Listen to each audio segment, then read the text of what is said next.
Bueno, en este caso vamos a hablar y vamos a hacer una comparación entre el motor de las 390 de KTM, sea la Duke o sea la RC, y el motor de 321 centímetros cúbicos que utiliza Yamaha en la MT-03 y en la Yamaha R3.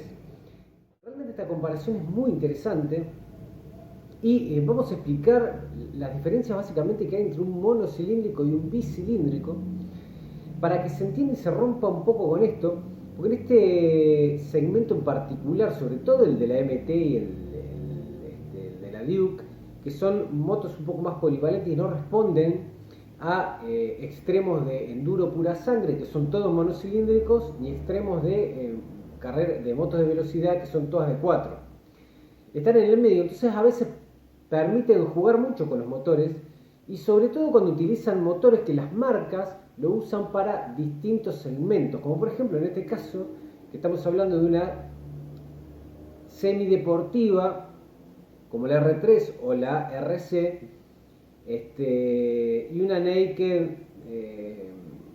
deportiva entre comillas como la MT o la Duke 390, que más que una naked deportiva es una moto realmente para jugar y entretenerse a lo grande, pues una moto sensacional.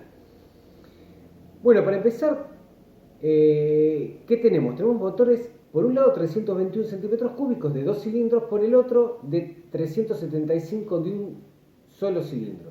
Bueno, para esto vamos a explicar por qué hay motores que tienen más cilindros que otros y cuándo se usa uno y cuándo se usa otro. Y vamos a hacer una explicación general y fácil para que se entiendan las ventajas de tener más o menos cilindros. Que en ambos mundos tienen sus ventajas y sus desventajas, si no todos los motores serían iguales. Como no se usan para lo mismo, los motores son diferentes. Entonces, ¿qué pasa? Nosotros tenemos un limitante muy grande en los motores de combustión interna que se encuentra en la velocidad que puede ir y volver el pistón. Entonces, ¿qué pasa? Como hay una limitación que por física el pistón no puede ir y volver más rápido porque ya sobrepasa un coeficiente que hace que empiece a disminuir su efectividad, la efectividad que tiene la explosión al hacer bajar el pistón, y entonces la curva de potencia baja, tiene un límite máximo. Ese está relacionado con la velocidad que va a ir el pistón. Entonces, eso limita la cantidad de revoluciones que puede conseguir el motor y por consecuencia la potencia máxima que puede conseguir también. La potencia máxima está relacionada con el torque y las revoluciones.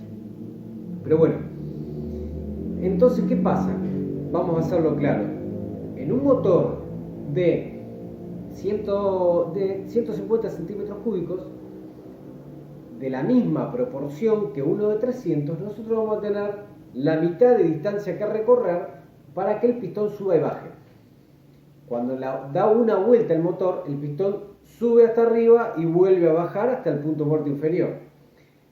Si el motor es más grande, tiene que hacer un recorrido más largo. Entonces, como el recorrido es más largo, el pistón tiene que ir más rápido para poder terminar el recorrido cuando gire una vuelta del cigüeñal, que es lo que transmite el cigüeñal después de la caja, el movimiento de la rueda. Que si fuese directo una vuelta de cigüeñal es una vuelta de rueda. Entonces, ¿qué pasa? Nosotros tenemos un motor de 300 centímetros cúbicos, tenemos una carrera que va a ser mucho más larga que un motor de 150 centímetros cúbicos. Pero ¿qué pasa? Si nosotros ponemos dos cilindros, o sea, técnicamente dos motores unidos por el cigüeñal, dos motores monocilíndricos unidos por el cigüeñal de 150 centímetros cúbicos cada uno, se reduce a la mitad y técnicamente podría revolucionar el doble el motor. Técnicamente porque hay coeficientes y tablas que hay que seguir para hacer un montón de cuentas y nunca es el doble porque bueno, no queremos entrar en grandes detalles para no complicar demasiado esto y que se entienda, por eso buscamos una explicación que sea sencilla. Entonces, cuando nosotros ponemos más cilindros, achicamos eso y logramos que el motor revolucione más y consiga más potencia. Es por eso que el 321 de Yamaha con 2 cilindros consigue 42 cb a 10.750 revoluciones y el 375 de KTM consigue 44, o sea que estamos hablando de la misma potencia final, pero lo consigue a 9.000, lo consigue a un régimen mucho más bajo. Entonces, ¿qué va a pasar? Nosotros, con el mismo cambio me refiero a la misma desmultiplicación, ¿no? Usando la misma caja de velocidades, si le ponemos la misma caja de velocidades a las dos motos, cualquiera de las dos, en cualquiera de las dos, pero la misma, y tenemos un cambio que cada 1000 revoluciones logre 10 km por hora, ¿qué nos va a pasar? Teniendo en cuenta la potencia. Primero hablamos de potencia y después nos vamos al torque. Nosotros nos va a pasar que Yamaha, con esa caja, con ese cambio, va a lograr llegar a la potencia máxima a 107 km por hora. Con la misma caja de velocidades, KTM va a lograr 90 km por hora. Entonces, ¿qué pasa? Para poder seguir aumentando la velocidad, KTM va a necesitar un cambio más largo, por ende más pesado, es como en la bicicleta. Si nosotros ponemos un piñón más chiquito, vamos a lograr más velocidad, pero nos va a costar mucho más moverlo. Y el tema es que Yamaha, con el cambio más livianito, va a lograr más velocidad. Entonces no va a necesitar un cambio más pesado, por ende la potencia del motor se va a aprovechar mejor para conseguir más velocidad final. Es por eso que hay motores que, o sea, la potencia con respecto a las revoluciones es lo que nos define la velocidad final, no la salida ni la fuerza para trepar una lomada ni para que la moto salga ganando en segunda si queremos. Para eso necesitamos torque. Es un mundo diferente y ahora lo vamos a explicar y se va a entender muy bien también. Entonces, por consecuencia, los motores, mientras más cilindros tienen, consiguen mejores velocidades finales porque logran revolucionar más y por ende consiguen más potencia. Es por eso que todas las motos de velocidad van a tener 4 cilindros o en su defecto 3. Nunca va a haber una MotoGP de un solo cilindro porque no serviría, por más que sea el mejor monocilíndrico del mundo. Bien, con esto tenemos lo que es la potencia y lo que conseguimos y por qué es mejor tener más cilindros para tener más velocidad final. Si nosotros tuviésemos, estas dos motos en particular consiguen una velocidad final prácticamente idéntica. Pero ¿qué pasa? Es un monocilíndrico más grande. Por ser más grande consigue la misma velocidad final, pero necesita más cilindrada, porque en la misma cilindrada el monocilíndrico nunca podría conseguir la velocidad final del bicilíndrico. Perfecto. Entonces con esto decimos, bueno, es mejor tener más cilindros. Bien, ahora nos vamos al torque. El torque responde al mundo de los monocilíndricos. ¿Y por qué? Esto es así. Cuando nosotros tenemos un motor, la rueda gira gracias a las explosiones que se generan, que le dan un impulso al pistón hacia abajo. Pero ¿qué pasa? Eso se traduce en impulsos que se le dan a la rueda que son esporádicos. No es como el motor eléctrico que siempre genera una energía continua, sino que en este caso es una explosión que genera un impulso y después por inercia va frenando hasta que le da otro impulso. ¿Qué pasa? El monocilíndrico de 375 centímetros cúbicos de KTM le va a dar un impulso muy grande y va a tardar mucho tiempo en darle otro impulso. Eso también es lo que hace que los bicilíndricos conserven mejor la velocidad, porque le da un impulso, después le da otro impulso, le da un impulso, le da otro impulso, y KTM con un solo cilindro, un impulso, tiene que esperar que dé toda la vuelta, se frena mucho, le da otro impulso. Entonces los bicilíndricos tetra o tri conservan mejor la velocidad, entonces consiguen más velocidad final. También es otro de los principios por los cuales consiguen más velocidad final. Pero ¿qué pasa con esto?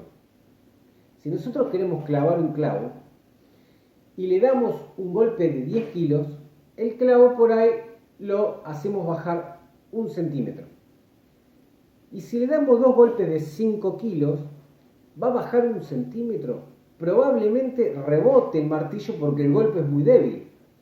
O probablemente baje 3/4 de centímetro y logremos que baje algo. Ahora, si le metemos 4 cilindros a un 300 centímetros cúbicos, van a ser 4 golpecitos tan débiles que el clavo no se va a mover, y eso es el torque. ¿Qué pasa? El monocilíndrico logra que baje el clavo con cada golpe. Si le das 4 golpes, lo hundís hasta el final. En uno de 4 cilindros le vas a dar 16 golpecitos y va a rebotar el martillito y no va a pasar nada. Eso es la mejor manera de explicar cómo funciona el torque. Pero ¿qué pasa? Le va a meter 16 golpecitos. Si la moto a alta velocidad le va a meter tantos golpecitos que la va a mantener a una velocidad constante y alta muy buena.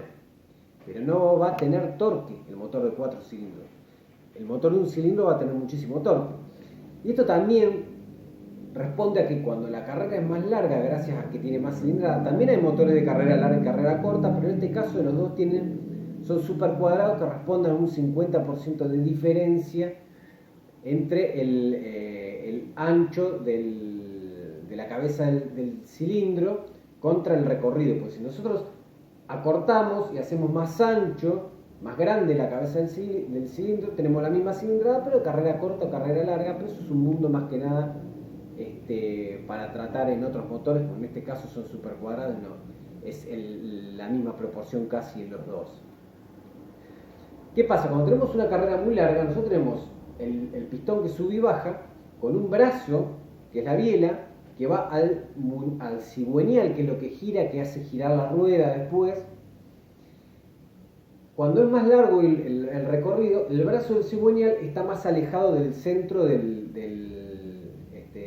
brazo de la biela está más lejos del centro del cigüeñal. Entonces, ¿qué pasa? Si nosotros hacemos una fuerza de 10 kilos, hace una fuerza de 10 kilos el pistón cuando baja, y agarramos más de afuera, hacemos más torque, con la misma fuerza que genera de 10 kilos. Si la agarramos más de adentro, esa fuerza de 10 kilos nos va a hacer menos torque. De acá vamos a girar una tuerca que está muy apretada y de acá probablemente no podamos hacerla girar. Entonces, mientras más carrera tiene el pistón, tenemos mucha más fuerza, mucho más torque. Y es por eso que los monocilíndricos tienen mucho torque.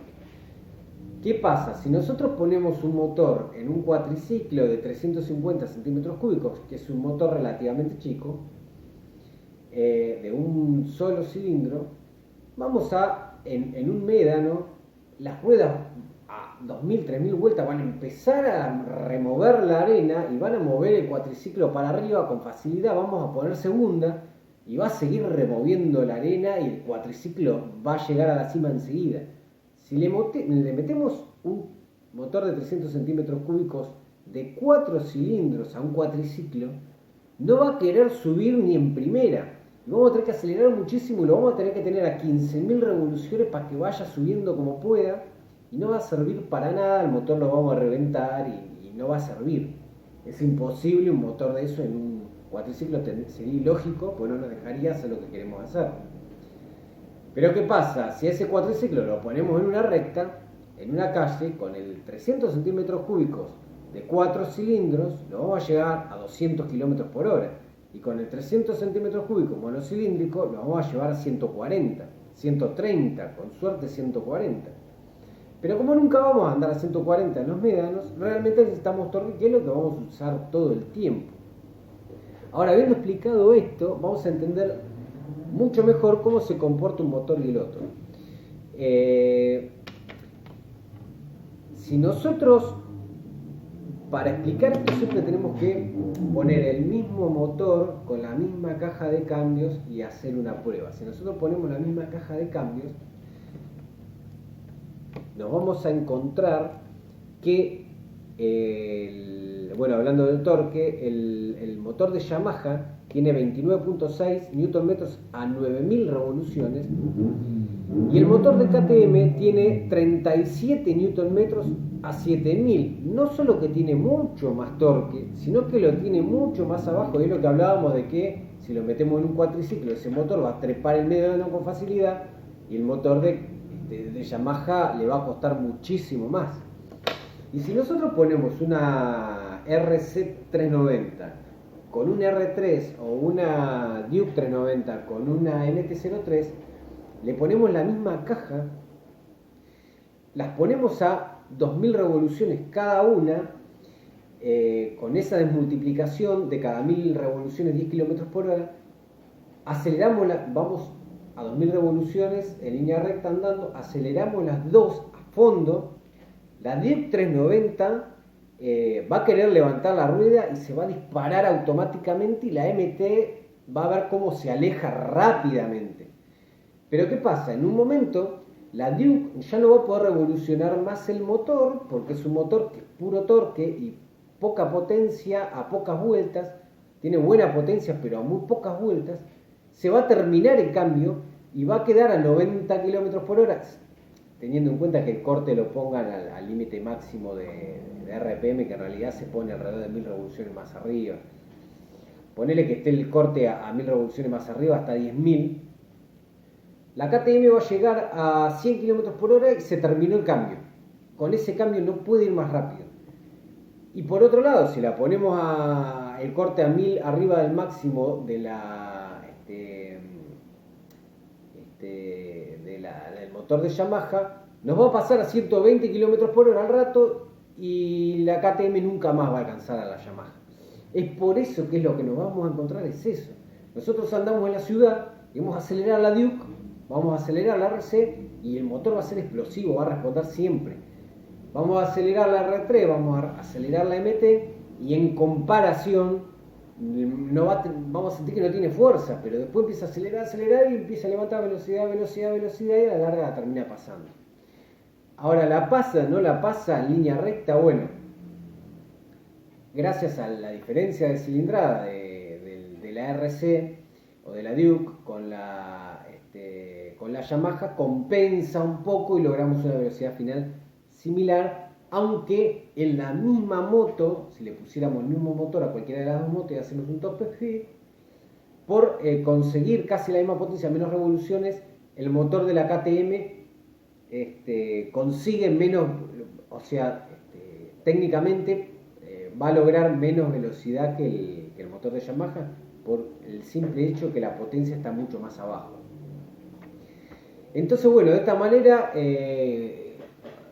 podemos darnos una idea y entender qué es lo que nos vamos a encontrar cuando subamos una moto y la otra, porque muchas veces nos pasa que a nosotros nos prestan una moto, un R3 o un MT-03, y nos va a parecer que es una moto que tiene salida, que tiene velocidad final, buenísimo. Después subimos a nuestra moto un Twitter 250 o qué sé yo, un IBR 125 o un R6, cualquier moto que tengamos.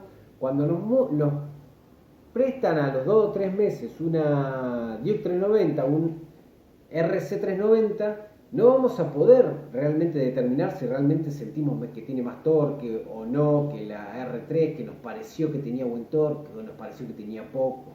La diferencia real no la vamos a poder sentir nunca, a menos que hagamos la prueba con las dos motos en simultáneo. Entonces está bueno poder interpretar las fichas técnicas para decir, sí, no, en los datos el motor de la RC390 va a pocas vueltas y contundentemente más poderoso gracias al torque. Y por lo visto el motor de la MT-03 o la R3 va a tener más velocidad final, aunque sea poca. Pero la realidad es que si nosotros queremos ir a 100 km por hora, con un motor de 10 caballos lo logramos. Si queremos ir a 200 con 20 caballos, no lo logramos. Con 20 caballos vamos a lograr 120 km por hora. Vamos a necesitar 70 caballos para ir a 200. Y si queremos ir a 300 no necesitamos 30 caballos, necesitamos 180 caballos. Realmente ganar un kilometrito por hora más realmente requiere de un esfuerzo mucho mayor. Entonces a veces motos que tienen más potencia y menos torque no está tan bueno, porque logramos 5 km por hora más sacrificando una muy buena salida de abajo. Entonces la realidad es que entre estos dos motores, más allá de que si te gusta el monocilíndrico o el bicilíndrico, te gusta KTM o Yamaha, yo prefiero el motor de KTM porque voy a estar logrando la misma velocidad final, pero voy a tener un torque continuo permanente todo el tiempo. Así que con cuál motor me quedaría yo, sí me quedaría con el de KTM, porque sustancialmente tiene mejores condiciones prácticamente en todo el rango de su potencia y nos consigue una velocidad final igual, por lo cual no tendría sentido utilizar el motor de Yamaha si vamos a ir a la competencia. Si vamos a competir entre cualquiera de las dos y vamos en una moto de 300 centímetros cúbicos y nos dejan elegir cualquiera de las dos, vamos a elegir la RC porque en salida de curva va a ser totalmente dominante y a altas velocidades va a estar punta a punta. Así que por más que digamos, bueno, una tiene 42, la otra tiene 44 caballos, pero el bicilíndrico anda más, y qué sé yo, los 37 Nm sobre los 29 de Yamaha y a las 7000 tan abajo contra los 9000 que necesita Yamaha para sentir que tiene fuerza, realmente nos tira una gran ventaja el motor de KTM. Sin desmerecer al motor de Yamaha, yo actualmente tengo una Yamaha R3 entre las motos que tengo y tuve la Duke 390 y realmente es una moto explosiva y hermosa de manejar. Es mucho más sensata, suave la R3 y realmente me gusta mucho porque si no, no lo hubiese comprado. Pero si vamos a buscar la moto que rinda más, realmente la RC 390 rinde más. Así que bueno, de esta manera concluimos el informe. Esperamos que hayan entendido de qué se trata el mundo de estos motores. Y bueno, de esta manera concluimos con esto y nos vemos en el próximo video.